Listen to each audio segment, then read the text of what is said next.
Yo, what's going on, guys? Today it's time for the much awaited return A full court press. I think we gotta start with the Lakers rant. I'm looking back at the last video, man. The one before the Warriors video is called Why the League Should Be Scared of the Lakers. That was the best we have felt about the Lakers since 2020. It was like that. Because, bro, we're super happy for the season. And a lot of people might tell you, oh, the rosters are overrated. Things like at the time, I don't think anybody was saying that. Well, no, but you know people be saying that now and be like, oh, you guys were stupid for thinking this and that. But we're talking about a team that is admitted to a Western Conference final, that added players that fit better. The team only got better. Yeah. And the Brian D have been healthy. Like, I know the rest of the team hasn't been, but the main two players, the reasons that the past few years we have been like, oh, you know, you got to give them that excuse. That excuse hasn't been there. You know, ever since we won the season tournament, we have been like dog water, like horrible. You know, I've heard a lot of people ask why this is happening with the Lakers, what's going on, and I've narrowed it down to like 3-4 reasons. I think number one and most important reason is got to be Darvin Ham. Like that. I think he's been one of the worst coaches in the NBA, if not the worst. It does bother me a little bit when the media says, oh, the Lakers fans, you guys were hyping him up last year, talking super good about him, saying Darvin Ham this, Darvin Ham that, and now you guys are hating on him. Classic Laker fans. If you're a Laker fan, you understand how much Laker fans hated Darvin Ham last year. The same problems that Darvin Ham has now, he had last year. The reason that it wasn't as loud was, one, because he was a rookie head coach, and two, the roster was bad. This roster is not bad. Some of the stuff that he's doing is inexcusable. His rotations, his timeout usage, his mismanagement of players. You see the players on the roster and you're like, why are they playing like that? Why is he using it that way?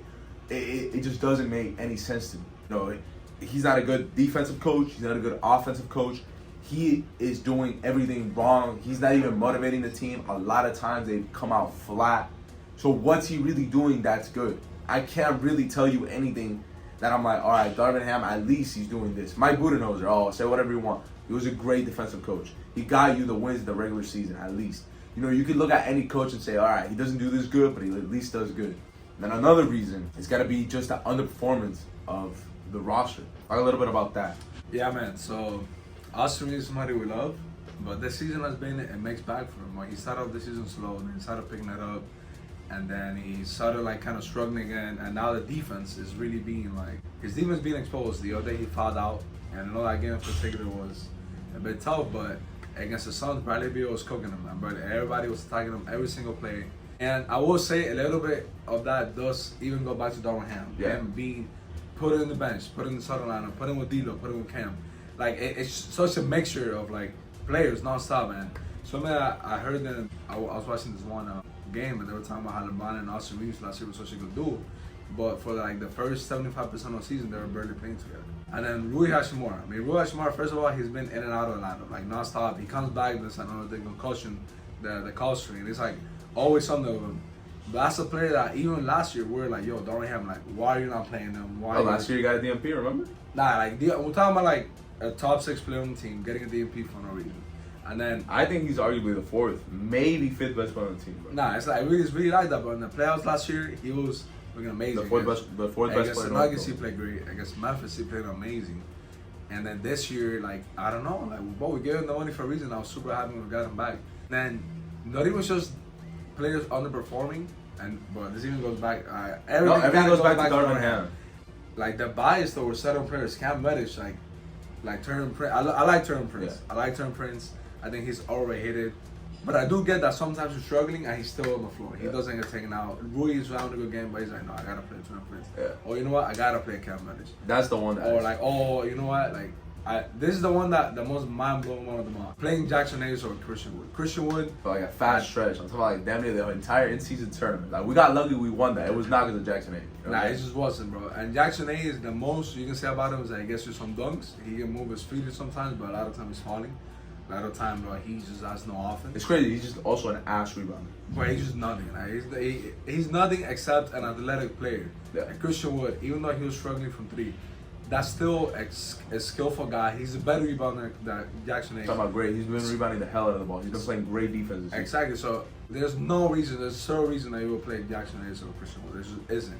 And he started playing again, and you realize immediately, bro, why was he on the bench? It's like, we always say we're not smarter than the coach should be like realizing that. Yeah. And then the Max Christie versus Cam Reddish, it took him like another like 80% of the season for Max Christie to start getting some minutes, and he only really gets it when Cam Reddish is not playing. Yeah. But even though It's clear as day how much Chris is better. It just is. Let's go on to another point. What's going on with this roster? And honestly, everything goes back to Darvin Ham, but I'm gonna say the mismanagement of players. Talking about, we are using some of these players in such stupid ass ways, bro. Why in the beginning of the season was Christian Wood used to as a defensive guy for wings?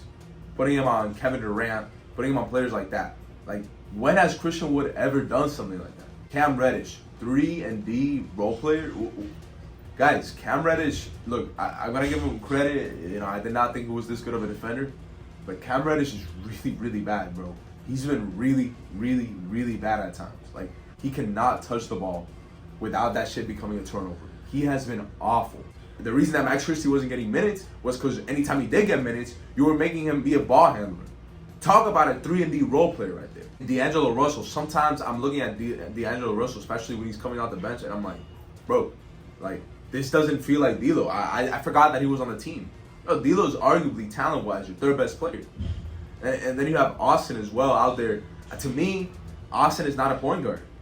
Austin can play make, but he's not a point guard. And in the beginning of the season, we saw him struggle a lot with that. Because we were taking the ball away from D'Lo's hands and putting it in Austin for playmaking. And using D'Lo as that spot-up shooter, stuff like that. I think D'Lo needs to have the ball in his hands. And yeah, he's underperformed, and we talked about it. He's underperformed a lot. But it's because we're taking the ball away from his hands. D'Lo is great on the ball. And the defense, bro, for me, I think Austin is a really solid team defender, and D'Lo is actually not that bad of a one-on-one defender. But I feel like they just look lost out there. And that goes back to the defensive scheme. Vanderbilt.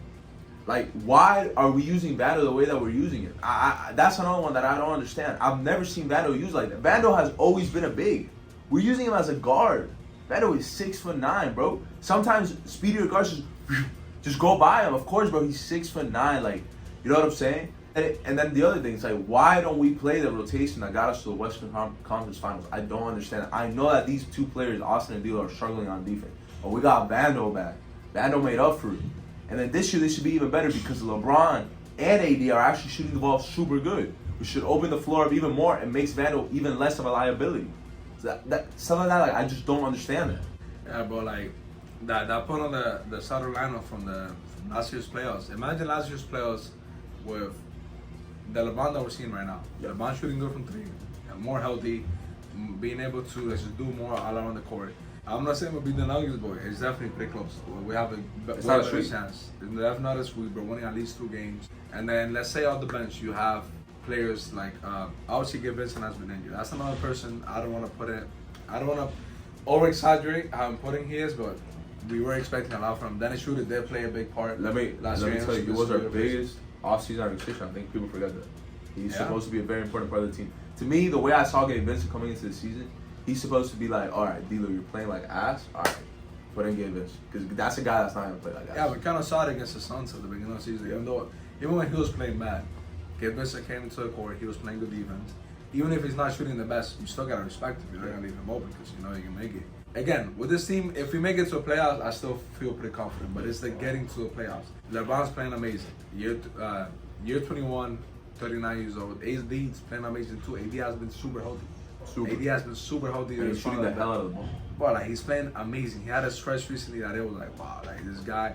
Like, it saddens me that the Lakers are not better because I wish he could be in the MVP conversation because he has played not good. We had the same record that we did at this point last season, and that's insane. I don't understand that. I really ask myself that every single question. And I know we said the points as to why it's happening, but it still, to me, does not make sense. And then you were hearing, oh, Darvin Ham is safe, he's secure, like, nothing's going to happen to him. Bro, I'm like, bro, how can you say that after this? Like, how can you say that? I don't think the roster is overrated. I don't think so. We have a lot of pieces. We're supposed to be really, really deep. That leads us to another thing. It's like with the trades. I was telling Abram, like, I'm not even looking forward to trades. This is what's going to happen. We're going to play good when the trades pull up just because, oh my gosh, we have new players, whatever that. And we're going to play good. But then that shit's all going to go down. At the end of the day, we're still going to see the same weaknesses because at the end of the day, I really do think Darvin Ham's the biggest problem. I do like the players that we might get. Like, I do like the young Tamarians and that.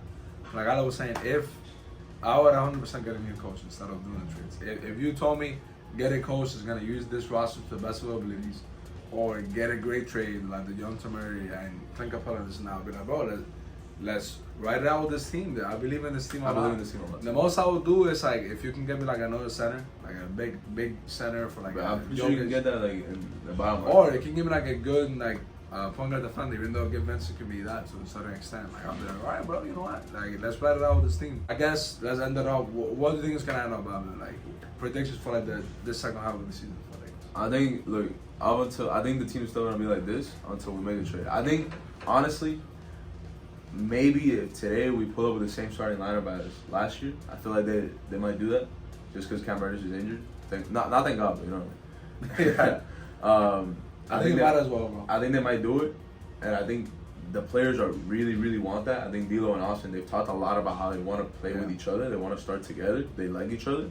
I think we might see them like have a huge boost, and I think they're still gonna make a trade. I think D'Lo, unfortunately, I'm a D'Lo, not a D'Lo fan, but I'm a D'Lo. I've always felt bad for him. That's really what it is, and so I think he's still gonna get traded. I do think we're gonna end up being a bit better. We just have to. And I think we're gonna make the playoffs, and then once we make the playoffs, we'll talk about that then. Right now, I'm obviously not confident, but at the end of the day, I still believe in the team. No, of course. I mean, I also pick this team in the playoffs over almost any team. Right now, if you took me to the Western Conference playoffs, I would tell you that the only teams that I would generally give them a chance to beat is our Suns and the Nuggets. Probably gonna be in the play again. Yeah. Because for us to be not in the play, we gotta go on like a 10-game win. Honestly, it's gotta be more that the other teams just start like losing. And I don't think they will, but the teams are ranting are looking better now. The Pelicans are climbing. I'm a bit scared. Yeah, but I think that's pretty much it. We went on a rant about the Lakers, and then, you know, we're going to start making videos again about everything that's going on in the NBA. It is a bit tough when the Lakers are bad. Yeah. Because that discourages us.